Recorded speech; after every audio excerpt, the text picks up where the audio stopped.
I'm JT. And the purpose of today's video is to talk to you about how to rescue your loved ones from the Jehovah's Witnesses. JT, let's start there. Can you rescue your family? How do you do that? Or do you start with yourself first? Well, yes, you can help your family. Okay. But I'm going to be real honest with you, Daniel. I believe the first thing you need to do is to address self first. That is the most important thing. Why? Well, we get a lot of letters. People call us all the time and they ask us, how do I get my family? I just found this is not the truth. I want to get everybody out. And what happens is they themselves have not prepared themselves for what they will have to deal with. This process of leaving the Jehovah's Witnesses is not an easy process. It involves a lot of emotional drain. And we have seen that through our videos and people we've talked to over the last few years, the toll it takes on people and their families. And that's why we tell people the first thing to do is to take care of yourself first. You have to mentally get your mind together, as it were, because it's a strike. It's like someone has pulled a rug from underneath you when you find out this is not the truth. In fact, you're giving me an aha. You spoke to me about this, about the airplane and the oxygen mask metaphor. Would you talk to our folks about that in terms of taking care of self first? Yes. The best example I can think of, if anyone who's ever flown, one of the first things that happens when you get into your seat, you'll have the stewardess or they will come out and they will do a little demonstration for you. And that demonstration is very interesting because it goes against what many people would consider a natural thing to do. She will ask you, or he will ask you, when the mask falls down, to put the mask on who if you're traveling with small children? Me first. Self. That's exactly right. Now, the normal tendency would be, I'm going to put it on my little child over here. True. But that's not what they tell you. They say, put it on yourself first. Do you know why? Why? The reason why is because if you're in the process of putting it on your child and you pass out because of a lack of oxygen, then both of your lives are at risk. And so it is when it comes to rescuing your family from the organization. If you yourself don't have the oxygen mask squarely on, you yourself may be in trouble and not be able to help your family. Is that the point you're making? That is exactly the point. And we have seen that over the years. We tell people you need to emotionally prepare yourself for the possible backlash. And that is what people we have seen are simply not prepared for. We have people many times will say, well, when I found this wasn't truth, I wanted to tell everybody. They have lied to us. They've misled us. And they were not prepared for what their reaction would be. It makes me think of the way it is when we go to school. What happens is all of us remember when we was in first, second grade, they taught us when the bell rings, you get up and you go out and it's a fire drill. Okay, yeah. So by the time you get to high school, no one has to tell you to get up and go out because you know what it is. Okay. True. Now, that's the way it is for Jehovah's Witnesses. What do you mean? They are literally trained as to how to respond when you approach them with something that has the smell. Aren't you questioning the organization? And so this is the problem that people run into. They want to help, but they're not prepared for what the backlash will be. And when it shuts down, it's very difficult. It's like, I tell people, it's like an ATM machine on that third try. It keeps your bank card. That's the way Jehovah's Witnesses are taught, to shut down. We've seen the videos. If you watch the videos of witnesses being approached on the street, the minute that the person identifies that he is a former Jehovah's, they shut down. It's the training. And so you have to understand, they are trained to do that. They have been training all their lives for the day when you would step to them, and here you are. So you're saying that in order to rescue your family from the Jehovah's Witnesses, you yourself must be ready and rescue yourself emotionally, financially, logically, critical thinking, all those things. Absolutely. How, you know me, on a scale of 1 to 10. Yeah. 10 being people are prepared. They've got the oxygen mask on. They've done their homework emotionally, financially. That's a 10. 1 is the opposite. Based on your experience, on a scale of 1 to 10, how prepared are most witnesses to leave the organization once they found that it ain't the truth? It's very low. 1, maybe 2. Really? And the reason why, because it's like having a rug pulled from under you. Everything you built your life around, you realize now is crumbling. So where were you on a scale of 1 to 10 when you discovered that there were some big time hiccups below the iceberg? Oh man, 1. You were 1. Because I had made life decisions like most Jehovah's Witnesses. We made career decisions. We made educational decisions. We made decisions as to who we would marry and who we would love. All those decisions we had made, how we would treat our family, our relatives, our coworkers. So these are all decisions you've been making for the last 10, 20, 30 years. And now the rug is pulled from under you. So most of us are not prepared for that. And the point we're trying to make is the same as you were not prepared and I were not prepared. That's the same thing with our family who don't know. So when you just walk to them and just throw this out there and give them 50 pages to read, this is why people often get that backlash that they get. So you've described the what. What is the problem? Can you talk to us now about what is the solution? How to get prepared, Coach? How do you do that if, in fact, you're a 1 or 2 or 3 on self-preparation?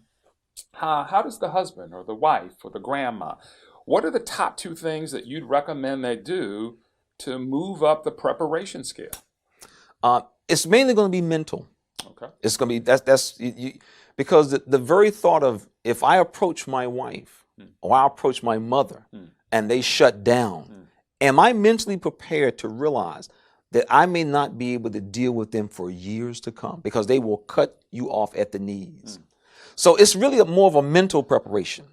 And we have seen what happens when people are not. The backlash is tremendous. I have an example I haven't thought of. In fact, I want to ask about this story that I think you mentioned to me about maybe how someone wasn't prepared. Would you tell our viewers about this story and then maybe what you've coached that person to do or should do to get better prepared? Tell us. Yeah, we had an individual who had been a good Jehovah's Witness all their life, doing whatever the organization told them to do. And when they found out this was not the truth, they just lost it in terms of, I just got to let everybody know. And the first person they went to without any consideration was their spouse. And they just told them, no, this is not the truth. They've been lying to us. They've been taking advantage of us. And they were not prepared. Well, I mean, that makes sense. That's my girl. That's my best friend. That's my wife. And so how did this story go? Well, it didn't go well. In fact, when the person returned home from work one day, their wife, their spouse, for many years, was gone. And it was interesting what happened. They were gone because both in-laws, as well as his parents and her parents, they all came, packed her up, and moved her out. Now you say gone, bro. What you mean gone? Gone up to Walgreens? Gone up to Sunoco? I mean, what you mean gone? Well, they had packed her up because remember the article in the Watchtower a few years back where it says, if you believe that you are in absolute spiritual endangerment, you can leave your spouse. And so this is what they told her. You are in absolute spiritual endangerment because this man has left God. And so that was their justification. They packed her up and moved her out, and they would not let him know where his wife had moved. She left. And so what's the back end to this story? So what happened, and what do you think the person could have, should have done differently if they were to do it all over again for our viewers? One of the things that we had a gentleman a few years back, I liked his style of approach. He was an elder.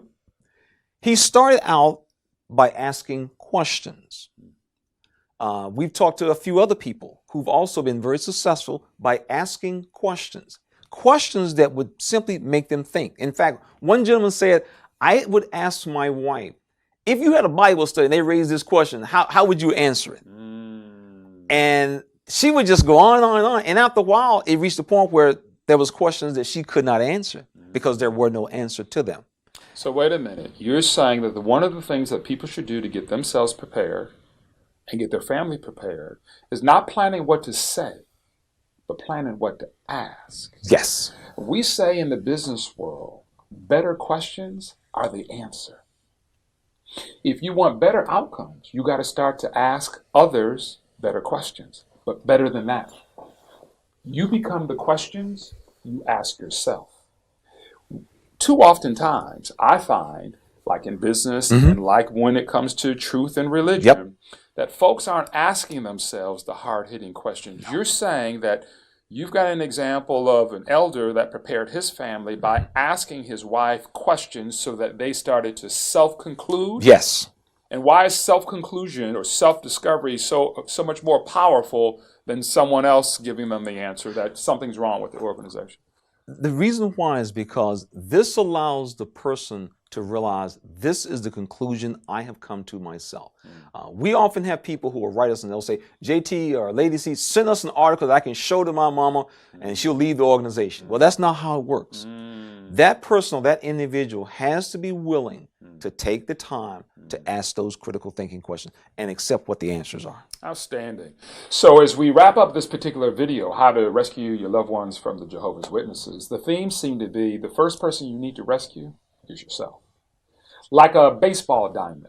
You want to round the bases and hit a home run. On first base is you. On second base is your wife. On third base is your family. But I hear JT saying you can't get to second or third until you first touch first.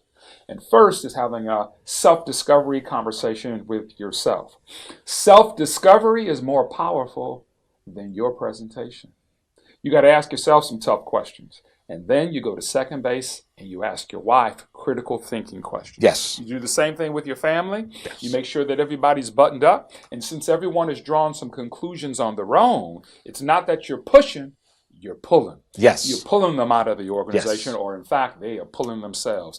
Those are the dots that I'm connecting. Am I missing anything major, or do you have any concluding comments? That's pretty much what it is. I tell people all the time, the same way as we became Jehovah's Witnesses, it was a process, same way we're going to have to leave. It's going to be a process. Outstanding. This is Daniel. This is JT. And my final closeout is the truth is like an iceberg. The truth is usually 3 levels deep. Melt those icebergs. Ask those tough questions. Hey, JT, you just pulled me off camera and corrected me about something. What did you correct me on and why, bro? Well, something you said, which I thought it kind of caught my eye and my ear a little bit. You said we're trying to pull people out. Yeah, I did. That actually is not correct. Okay, tell us more. That's why we tell people they need to help people think for themselves. Because that's why people call us often, is because they want to try and pull someone out. You can't pull another grown person out. You can only give them the information so that they can make the decision. Because the same way, as I said before, the way they came in is the way they come out. And so you said to me off camera, Daniel, the correction that we need to make for the camera. And by the way, we're filming this so that you know we're keeping it real. That it's not about pulling people out. It's about people walking out. Yes. On their own. Finalize that point. So when a person is presented with information that makes them stop and think and come to their own conclusion, then they're able to walk out on their own the same as we walked in. You've seen videos that I've shot that says, hey, if you still believe, stay in. But if you found that there's some hiccups below the iceberg, run, don't walk. Take care of yourself. God bless you. We'll talk to you soon. JT, we're out. You know, Lady C and I, we were sitting here discussing what it was like when we first left in terms of trying to help family and friends and people that we knew. And like we see today, we made a lot of the same mistakes when we first left. Is there one experience that kind of like stands out about when you were trying to help get somebody out? Oh, yeah, Okay. absolutely. I remember when I had a really good friend. And when we got married, she was one of my bridesmaids in the wedding. She was in the wedding. And you know, after you keep in touch with people because she lived in Ohio, and you keep in touch with people, but you don't talk as frequently as you do when you live near them, right? So we kept in touch, and so I got comfortable enough to talk to her about some things I had read on the internet, and not really thinking about. I had read Crisis of Conscience, Yep, sure had. and I had done all this research, and you and I had done a lot of discussing of the different teachings about the organization, and we were able to understand it, and it made a lot of sense because of the way we did our research. We did the critical thinking. We had a chance to wade through it, get our thoughts together, and realize what we were dealing with. But when I approached her one time, That's it. with a boatload of information. Oh yeah. Not thinking that, it's overwhelming to her. Yes. I'm not thinking about, what kind of life she was living. Was she just now, attaining some watchtower goals that she always wanted, Yep, that's exactly and now right. here I am to pull the rug from off and under her to tell her that, hey, this ain't the truth. This ain't the truth. Follow me and JT and let's go, And so I just want to share a little bit about an email that I got from her, just a few little quotes in here. So after I had talked to her about this not being the truth, she actually said that I could trust her. Yep. And I could send her anything, and